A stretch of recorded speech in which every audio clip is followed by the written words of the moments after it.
because it's just a reminder of how wrong we all are when it comes to AI. Which is why, frequent contact with reality Mhm. is so important. Could you elaborate more on that contact with reality? What does Mhm. that mean? Yeah, I mean, when you think about iterative deployment, one way I like to frame it is, there's no point everyone agrees where it's suddenly useful, right? Mhm. And I think usefulness is this big spectrum. Um, and so, there's not one capability level or one bar that you meet and suddenly, the model is useful for everyone. Were there any hard decisions about what to include or what to focus on? We were very, very principled on ChatGPT to Mhm. not balloon the scope. Mhm. We were adamant to get feedback and data as quickly as we could. So I'm there's a always lot of in things that Slack telling you there's a things, lot by of the way. things I'm that like, didn't "Nick, make it add this, in. add this."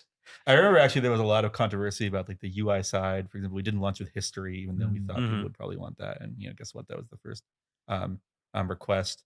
I also think there's always the question like, can we train an even better model? Like, is it, with 2 weeks more time?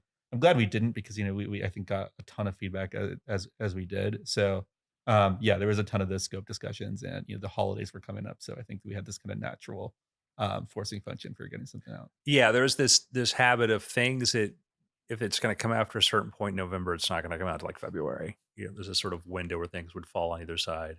Yeah. Well, that would be the classic mindset in a big tech company. I think Yeah. Mhm. we're definitely a bit more flexible in what we ship.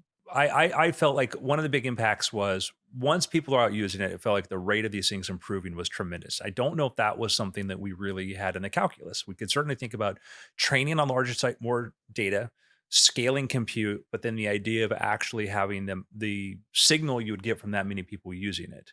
Yeah, I think over time, feedback really has become an integral part of how we build the product. And it's also become an integral part of safety. And Mhm. so you always feel the time cost of losing out on feedback. You can deliberate in a vacuum, right? Mhm. Are they going to respond to this better? Are they going to respond to that better? But it's just not a substitute for just bringing it out there, right? I think our philosophy is let the models have contact with the world. And if Mhm. you need to revert something, that's fine. But I think there's really no substitute for this fast feedback. And it's become one of the big levers for how we improve model performance too.